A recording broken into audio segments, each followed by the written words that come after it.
Waitress donates blood to an emergency patient, unaware he's a billionaire, and returns with a proposal. It was a rainy Thursday afternoon, and the tiny corner cafe on Maple Street buzzed with the soft hum of chatter and the scent of fresh coffee. Behind the counter, Emily wiped down a table, her worn-out apron marked with faint stains from a long morning shift. She was 24, bright-eyed yet weary, with dreams far bigger than her paycheck could afford. Emily had been working double shifts for months, saving every cent for her younger brother, Sam's, college tuition. Her parents had passed away when she was 16, leaving her with little more than deadened memories. But she was strong. Life had taught her that tears didn't pay bills, hard work did. That day, as the rain poured, few customers came in. Emily took a deep breath, glancing at the clock, almost time to close. But just as she reached for the mop, the cafe door burst open. A man in a soaked black suit stumbled inside, clutching his arm, his face pale as paper. His assistant, breathless and panicked, yelled, "Please, call an ambulance." Emily froze for half a second before rushing to help. The man collapsed into her arms, his shirt drenched in both rain and blood. Sir, can you hear me?" she cried, panic rising in her chest. His voice was faint, barely a whisper. "Please, don't, let me die." Within minutes, sirens blared outside. Paramedics rushed in and lifted him onto a stretcher. But as one nurse checked his vitals, she frowned. "We need blood immediately, he's losing too much." The assistant stammered, "We'll pay anything. Just, someone, help him." The nurse shouted, "He's B negative. We don't have any in the van." Emily didn't think twice. "I'm B negative," she said, stepping forward. The nurse blinked. "Are you sure?" "Yes. Check me, please. Take mine." Moments later, Emily was seated beside the ambulance, a needle in her arm as the rain fell harder. The man's life depended on her, a total stranger. She didn't even know his name. All she could think about was his pale face, his trembling hand clutching hers before he passed out. As her blood flowed into the bag, she whispered, "You're going to be fine, whoever you are." 2 hours later, at St. Mary's Hospital, Emily woke up in a small resting room. A nurse smiled at her. "You did a brave thing, sweetheart. That man might have died without your blood." Emily smiled weakly. "How is he?" "He's in stable condition now," the nurse said. "You should rest." Emily nodded, exhausted but relieved. She didn't ask who he was. It didn't matter. She hadn't done it for a reward. The next morning, after work, she stopped by the hospital to check in. But when she reached the room, the bed was empty. The nurse told her the man had been discharged early, and left no contact information. Emily just smiled. "That's okay. I'm glad he's alive." She turned and left, unaware that the man she had saved was Alexander Reed, a billionaire CEO, owner of Reed Enterprises, and one of the most powerful men in the city. A week later, Alexander sat in his private office, gazing out over the skyline. His assistant, Mark, stood quietly beside him. "She didn't want anything?" Alexander asked, his deep voice calm but thoughtful. Mark shook his head. "Nothing, sir. No money, no thanks. She just left." Alexander smiled faintly. "People like her, they're rare." He turned back to the window. The rain was falling again, just as it had that day. His heart was heavy, not from pain, but from something else. Something new. "Find her," he said quietly. Mark blinked. "Sir, find the woman who donated her blood. I want to thank her properly."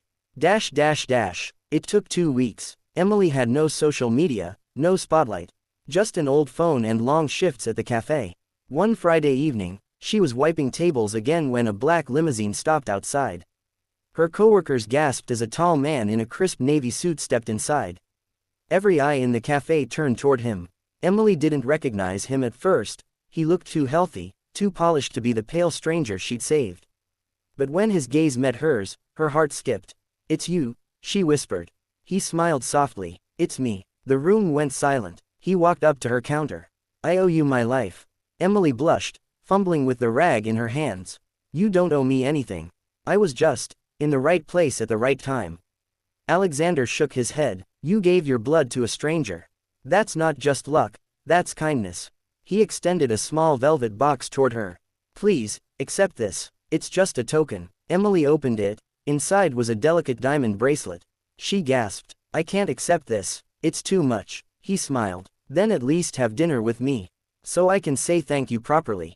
That evening, Emily found herself in a world she'd only seen in magazines: crystal chandeliers, soft music, a candlelit table with fine china. She wore a borrowed dress from a friend, feeling out of place but strangely at ease with Alexander's calm presence. They talked for hours. About life, about loss, about dreams. She told him about her brother, her struggles, her belief that kindness always found its way back. Alexander listened like every word mattered. He hadn't felt that kind of warmth in years. His life had been a blur of meetings, contracts, and empty luxury. But Emily, she was real. When he dropped her off that night, he said quietly, "You reminded me what life feels like." She smiled. "Then I guess my blood did its job twice." Days turned into weeks. Alexander began visiting the cafe more often, sometimes for coffee, sometimes just to see her smile. Emily teased him about never ordering anything but black coffee. "You could buy the whole cafe," she joked one day. He smiled. "Maybe I'll buy it just to see you every morning." She laughed, not realizing he was half serious. They grew closer, not because of wealth, but because of the little things. He'd roll up his sleeves and help her clean when the cafe was busy. She'd scold him for working too hard. For the first time, Alexander felt alive, not as a billionaire, but as a man in love. But one night, Emily learned who he truly was. A news crew arrived at the cafe for an interview about the anonymous blood donor who saved billionaire Alexander Reed. Emily froze as cameras flashed and microphones pointed toward her. "You're Alexander Reed," she whispered after the crew left. He nodded. "I didn't want you to treat me differently." Her voice trembled. "You let me think you were just a man I met by chance." "I was," he said softly. "That's who I wanted to be, just a man who owes his life to the most selfless woman he's ever met." Emily turned away, overwhelmed. "I don't belong in your world, Alex." He took her hand. "You belong wherever kindness is. And that's my world now, because of you." Still, Emily couldn't shake the feeling that their worlds were too different. He had private jets and luxury suits. She had bills and rent. So one night, she quietly left town. No note, no call, just a goodbye whispered to the empty cafe. Alexander searched for her for months. He visited every cafe, every small town nearby, but she was gone. He even offered a scholarship program in her name, the Emily Grant Hope Fund, to help underprivileged students like her brother. But he couldn't find her. 2 years later, on a crisp winter morning, Alexander visited a rural hospital his company had donated funds to. As he walked through the pediatric ward, he heard laughter from one of the rooms. Inside, a nurse was helping children paint, her voice warm and gentle. He froze. It was her, Emily. She looked up. Their eyes met across the room. Time stopped. "Alex," she whispered. He smiled, his voice trembling. "I finally found you." The children giggled, unaware of the history between them. Emily's eyes filled with tears. "I didn't want to be a burden in your world." He stepped closer. "You were never a burden. You were the reason I found meaning again." He reached into his coat pocket and pulled out a small box, the same velvet one from before. Only this time, inside wasn't a bracelet. It was a ring. "Emily Grant," he said softly, kneeling before her. "You gave me life, in more ways than one. Let me spend the rest of it giving you happiness." The children gasped and clapped as Emily covered her mouth, tears streaming down her face. "Yes," she whispered. 1,000 times yes. He stood, pulling her into his arms as snow began to fall outside. And as they kissed, a little boy tugged on her apron and said, "Miss Emily, is that your husband now?" She laughed through tears. "Yes, sweetheart, he's the man whose heart I saved, and who saved mine right back." From that day forward, the world saw them as a perfect love story, but to them, it was something more. It wasn't about money, or fame, or bloodlines. It was about one simple truth, that the smallest act of kindness can change two lives forever. And sometimes, when fate wants to write a miracle, it begins with a drop of blood and a heart full of hope. Their wedding was small, not the kind you'd expect from a billionaire. There were no flashing cameras or grand ballrooms, no glittering chandeliers. Instead, it was held at the same cafe where Emily once wiped tables and served coffee. The same cafe where fate had first crossed their paths. The staff, her friends, even the local customers came. Sam, her younger brother, walked her down the aisle, his eyes shining with pride. Alexander stood waiting in a simple navy suit, his smile full of peace, the kind he'd never known before her.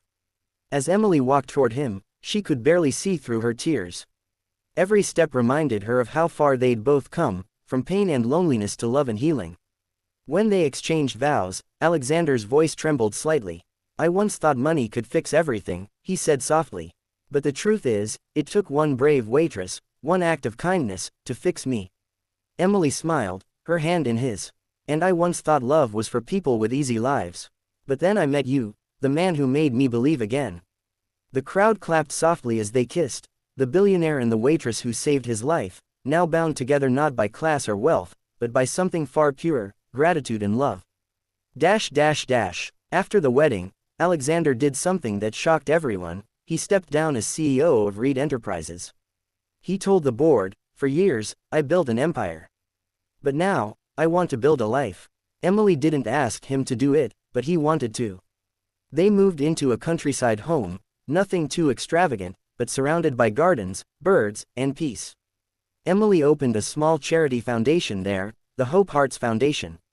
Its mission was simple: to help people in need of emergency medical care, especially those who couldn't afford it. Every month, she organized blood donation drives, sometimes personally helping patients who came in. Because kindness, she said, should never run out of supply. Alexander often stood behind her during those events, watching with admiration as she inspired people with her gentle voice.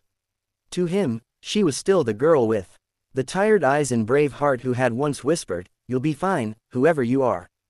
But life, as always, brings its trials. 2 years into their marriage, Emily collapsed during a charity event. Doctors discovered she had a rare blood disorder, the kind that needed frequent transfusions and careful treatment. Alexander was devastated. He stayed by her side day and night, never leaving her hospital room. He called in the best doctors from around the world. Money wasn't the problem, but fear was. The woman who once gave him blood now needed it herself. When she woke up one night and saw him crying quietly by her bedside, she reached for his hand. "Hey, don't cry," she whispered. He looked at her with broken eyes. "You can't leave me, Emily. I can't lose you." She smiled weakly. "You won't. You didn't die when I gave you blood, remember? Now it's your turn to fight for me." He kissed her hand. "I'll fight every day, I promise." Months passed. Emily's health slowly improved. The treatments worked, and her strength began to return. But something inside Alexander changed forever. He became more human, more humble. He spent time visiting hospitals, talking to patients, donating to medical centers, and helping families who couldn't afford care. And every time he gave a donation, he'd tell them quietly, "It's in honor of my wife, the woman who taught me that saving a life is the purest form of love." One evening, after a charity gala, Emily found him standing alone in the garden. The sunset bathed the sky in gold and rose.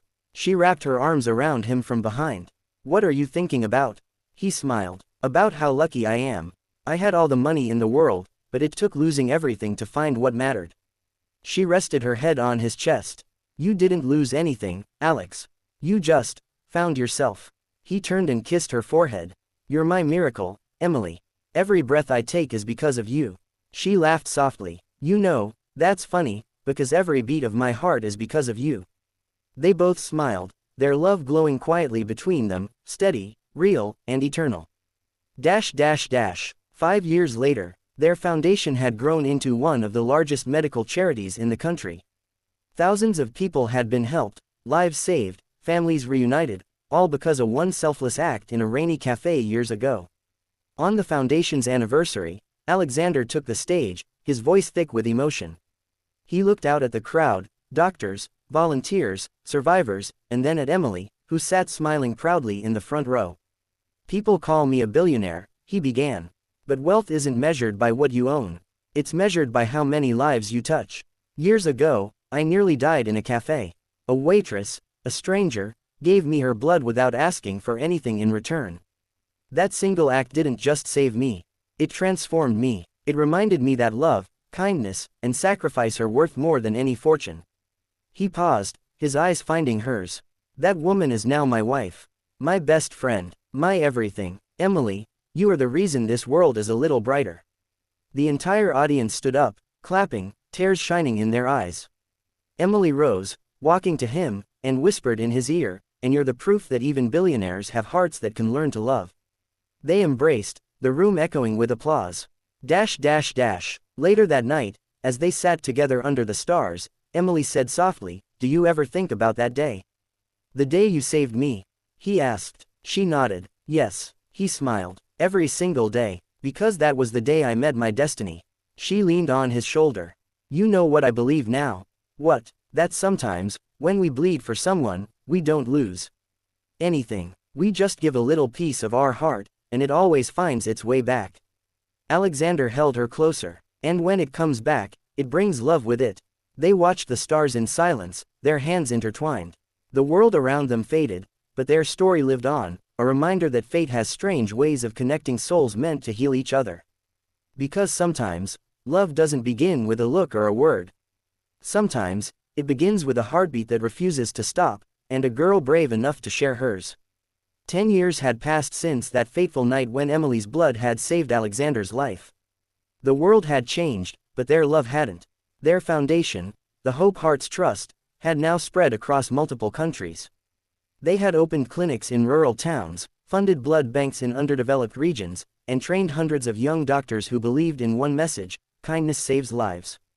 And at the heart of it all was Emily, not the billionaire's wife, not the charity's public face, but still the same humble girl who believed in helping one person at a time. One morning, Alexander woke up to find her sitting by the window, watching the sunrise.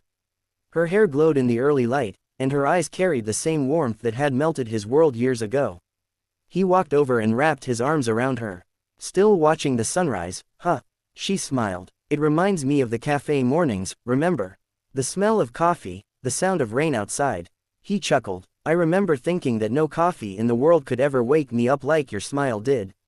She laughed, resting her head against his chest. "You're still the same hopeless romantic. And you," he whispered, kissing her forehead, "are still my miracle." But beneath their happiness, life had one more test to give. That winter, Emily began feeling weak again. Her doctors told her that her blood condition had returned, not as dangerous as before, but serious enough to need long-term care. Alexander insisted on staying with her through every hospital visit, every sleepless night. He'd hold her hand during treatments, reading her favorite books, whispering stories of the people their foundation had helped.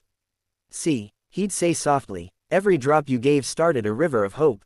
She'd smile faintly, whispering, "Then let that river never stop flowing."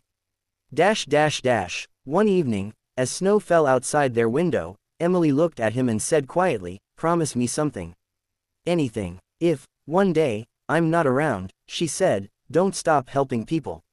Keep the foundation alive. Let others know that kindness doesn't end when a heartbeat does."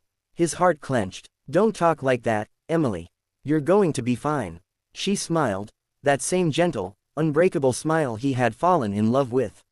"Maybe I will, but promises are stronger when made early." He squeezed her hand. "Then I promise, no matter what happens, your kindness will never die." Months later, Emily's health improved again. Against the odds, she recovered, slowly but surely. Doctors called it a miracle. Alexander just called it faith. To celebrate, they returned to the cafe where it had all begun. The owner, now old and gray, teared up when he saw them. "You two," he said, shaking his head with a smile.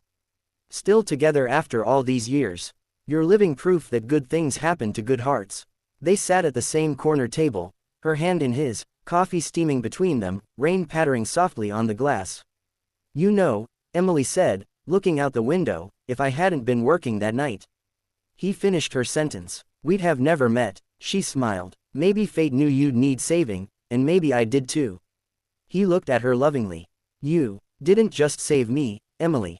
You changed me." 5 years later, a grand event was held to celebrate 15 years of the Hope Hearts Foundation. Celebrities, philanthropists, and leaders attended, but Alexander didn't care about fame. He only cared about one seat in the front row, where Emily sat, radiant as ever, holding a small bouquet of red roses. When he took the stage, he paused for a long moment, staring at her. "People often ask me," he began, "how a billionaire learned compassion. I tell them, it wasn't something I learned. It was something given to me.